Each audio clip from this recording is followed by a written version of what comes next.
Okay, everybody read for the next slide.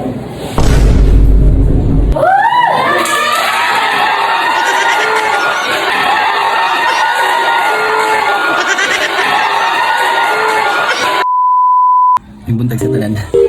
Tawag lawak, akong iprank akong mga estudyante about sa ilang oral defense. Ako silang iprank. Dili na yun ugma. Oh no! Extreme pa.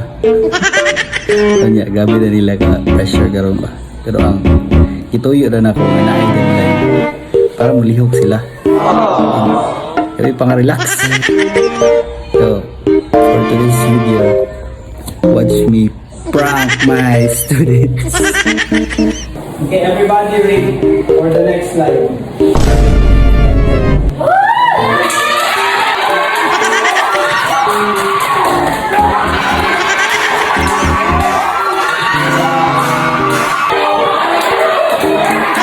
Wait, to away.